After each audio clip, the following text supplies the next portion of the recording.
जिला नारोवाल की ज़मीनों पर मलक और चौधरी खानदान की दुश्मनी कोई नई बात नहीं थी। ये नफरत की फसल नस्लों से कटती और बोई जाती रही थी। मलक खानदान ने अपनी खूनी रवायत को अपने आंगन में दफन किया था, जबकि चौधरी खानदान ने अपनी ज़मीन की हदें हमेशा मलकों के खून से खींची थी। दोनों के दरमियान तनाज़ा सिर्फ जागीर और पानी का नहीं था, बल्कि गैरत और अना का एक सदियों पुराना खेल था। इस साल की गर्मियां शिद्दत इख्तियार कर चुकी थी, और ये शिद्दत सिर्फ सूरज की नहीं बल्कि दोनों खानदान के दिलों में मौजूद बुग्ज की भी थी। शाहवीर मलक खानदान का इकलौता वारिस 25 साल का नौजवान था। इसके बाजुओं में इसके बाप मलक अफजल खान का गरूर झलकता था, लेकिन इसकी आंखों में जो आम तौर पर सख्त और बेरहम थी, कभी कभी एक अजीब सी नरमी और इज़्तिराब झलकता था। इसने शहर से वकालत की डिग्री हासिल की थी, लेकिन इसका मैदान अमल इसकी अपनी ज़मीन थी, जहां इंसाफ सिर्फ तलवार की नोक पर तय होता था। दूसरी तरफ आलिया चौधरी थी। वो चौधरी ख़ानदान की गैर मुतवक्का बेटी थी। इसका बाप चौधरी आबिद एक बेरहम और सख्त गिर इन शख्स था, लेकिन आलिया ने इस शक्ति को अपनी अंदरूनी कुव्वत बनाया था। इसकी शायरी और किताबों से लगाव ने इसे इस खून रेजी माहौल से एक तरह की पनाह दी थी। इसे मालूम था कि इसकी खूबसूरती और इसकी तालीम सिर्फ इसके ख़ानदान के इक़्तिदार में इजाफे का बाइस बनेगी, मगर इसकी रूह किसी और दुनिया की मतलाशी थी। एक दिन गांव के वस्त में मौजूद एक पुराने मंदिर के करीब, जहां की ज़मीनों पर दोनों ख़ानदानों का बराबर हक था, एक शदीद तनाज़ा खड़ा हो गया। चौधरियों ने मलकों के खेतों की तरफ आने वाला पानी का नाला काट दिया था। मलक अफजल खान की गैरत अब भी जिंदा है। चौधरी आबिद, अगर तुमने आज रात तक नाला ना खोला तो मैं तुम्हें यहीं तुम्हारे बेटे के सामने दफन कर दूंगा, मलक अफजल खान ने चीखते हुए कहा। इसकी राइफल की नादी चौधरी आबिद के बेटे जमाल की तरफ थी। इसी लम्हे आलिया, जो शहर से वापस आ रही थी, वहां पहुंची। इसने देखा कि शाहवीर मलिक खामोश खड़ा है। इसके चेहरे पर कशमकश है। वो अपने बाप के असूलों का पाबंद था, मगर कत्लो गारतगिरी के इस खेल से थक चुका था। आलिया ने अपने भाई जमाल की तरफ से एक कदम आगे बढ़ाया। मलक साहब, ये ज़मीन सबकी है। खून बहाकर ज़मीनें सैराब नहीं होती। हम नाला खोल देंगे, लेकिन इसके बदले में आप भी इस ज़मीन के दरख्तों को काटना छोड़ दें।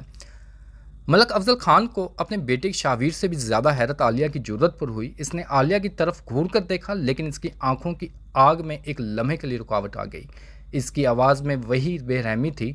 तुम्हारा बाप तुम्हारी ज़ुबान नहीं काटता? शाहवीर ने पहली बार आलिया को करीब से देखा। इसकी आंखों में खौफ नहीं बल्कि अज़म था। इसके अंदर वो नरमी जाग उठी जो इसने बरसों से दबा रखी थी। इसकी खूबसूरती इस माहौल से बिल्कुल मुतज़ाद थी। जी, शाहवीर ने ठंडे लहजे में कहा। आलिया ने जो कहा है वो सौदा ठीक है। जंग यहाँ नहीं ख़त्म होगी। इज़्ज़त वापस लौट आई, यही काफ़ी है। अफजल खान ने गुस्से से अपनी राइफल नीचे कर ली। चौधरियों का ग्रोह पीछे हट गया। तनाज़ा आर्जी तौर पर ख़त्म हो गया था, मगर शाहवीर और आलिया के दरमियान इस नफ़रत अंगेज़ लम्हे में एक ममनुआ रिश्ता जन्म ले चुका था। इस वाक़ियों के 2 हफ्ते बाद शाहवीर एक पुरानी दरगाह पर शाम की दुआ के लिए जाया करता था। यह जगह दोनों के गांव के बीच में एक गैर जानबदार इलाका था। एक दिन इसने पत्तों की सरसराहट सुनी और देखा कि आलिया चौधरी भी वहां मौजूद थी। वो कब्रों पर फूल रख रही थी। इसके चेहरे पर गहरी खामोशी थी। आलिया ने शाहवीर को देखा और एक लम्हे के लिए इसका दिल और चेहरा बर्फ़ की तरह सफ़ेद पड़ गया। तुम्हें यहाँ नहीं होना चाहिए आलिया, शाहवीर ने आहिस्तगी से कहा। और तुम्हें भी नहीं शाहवीर, इसने जवाब दिया। इसकी आवाज़ में वही अज़म था, लेकिन नफ़रत के अलावा भी कोई जगह होनी चाहिए जहाँ हम सांस ले सकें। ये मुलाकात एक राज बन गई जो हफ्तों तक चलता रहा। दरगाह के खामोश कोनों में जहाँ दोनों ख़ानदानों की पुरानी कब्रें थीं, वो मिलते थे। वो ख़ानदानी इंतकाम के बोझ, बेमानी लड़ाइयों और अपनी तन्हाइयों के बारे में बात करते। इनकी गुफ्तगू में पहले हमदर्दी थी, फिर दोस्ती और बिलाखिर एक शदीद और बेकाबू इश्क। एक रात जब चांद अपने शबाब पर था, शाहवीर ने आलिया का हाथ थामा। यह हमारी नफ़रत की ज़मीन है। मैंने कभी नहीं सोचा था यहाँ मुझे ज़िंदगी मिलेगी। आलिया ने अपने आंसू रोके। इस ज़मीन पर हमारा मिलना एक गुनाह है, एक गुनाह जिसकी सज़ा सिर्फ मौत है। तो मौत से ही, शाहवीर का लहजा गहरा और फैसला कुन था। मैं इस नफ़रत के जाल को तोड़ दूंगा। तुम मेरे दिल की रोशनी हो आलिया। मैं तुम्हें किसी और के लिए नहीं छोड़ूंगा। मैं तुम्हें इस हवेली में ले जाऊंगा जहां मेरे नाम का सूरज तलु होता है, और तुम मेरी मलका बनोगे। आलिया ने शाहवीर की आंखों में झांका। इसे इसके अंदर वो जुनून नज़र आया जो इसके वालिद में था, मगर यह जुनून इक़्तिदार का नहीं बल्कि मोहब्बत का था। इसने शाहवीर के सीने पर सर रख दिया और अपने ख़ानदान की गैरत, इसकी रुवायात और अपने बाप की नाराज़गी को भूलकर इससे वफ़ा का वादा कर लिया। मैं तुम्हारी हूँ शाहवीर, चाहे मेरी कीमत दोनों ख़ानदानों की तबाही ही क्यों ना हो। इश्क की ये खुफिया फसल ज़्यादा देर तक न छुप सकी। चौधरी आबिद के जासूसों ने एक मुलाकात के दौरान इन्हें दरगाह पर देख लिया। गांव में अफवाह की आग जंगल की आग से ज़्यादा तेज़ी से फैली। चौधरी आबिद खान के लिए ये सिर्फ एक बेटी की बदतमीजी नहीं थी, बल्कि मलक खानदान की तरफ से इनकी इज्जत पर हमला था। इसी तरह अफजल खान के लिए ये शाहवीर की बगावत थी, गद्दारी का बदतरीन रूप था। चौधरी आबिद ने आलिया की हवेली के सबसे अंदरूनी कमरे में कैद कर दिया। इस पर पहरेदार बिठा दिए गए और इसके तमाम बैरूनी रास्ते बंद कर दिए गए।